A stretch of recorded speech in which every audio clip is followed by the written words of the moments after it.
Was Windows 8 really that bad? Let's find out. Windows 8 was released to manufacturing and the consumers in October of 2012, 3 years after the release of Windows 7. Windows 8 was taking a rather unique approach to Windows, as it was trying to compete with the mobile market of Android and iOS at the time.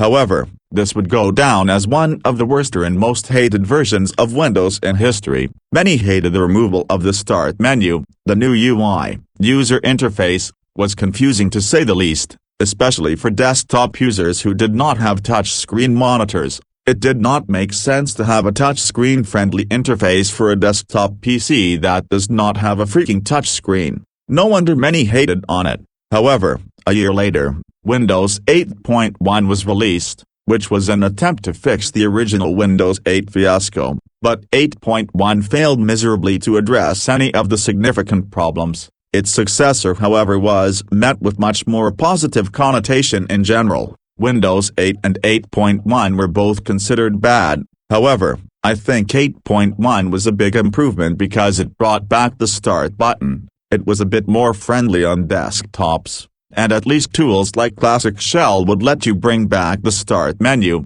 However, the overwhelmingly confusing interface was a major shock to many people. The transition between 7 and 8 was such a disaster that it made Microsoft once again rush out a new release to address all the issues 8 and 8.1 had. Windows 10 was also touch-screen friendly and made for tablets, but it's also general purpose for a PC or a laptop as well, and the user interface in 10 makes a lot more sense in my opinion. However, I appreciate what they were trying to do with Windows back in the day. You could say it was experimental and the experiment just happened to fail, although Microsoft have had a long history of good-bad Windows releases. So, was Windows 8 and 8.1 really that bad?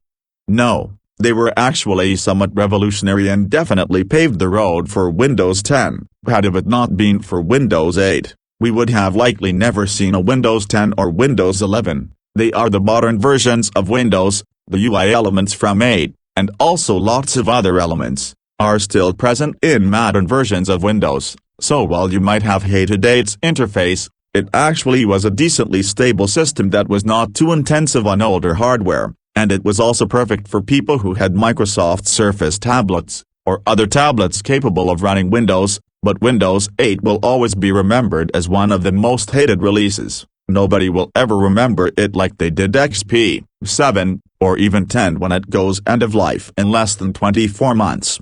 What did you think of Windows 8? Did you think it was good or bad? Let us all know in the comments section below. Remember to like, share, comment, and subscribe. See you next video. Bye for now.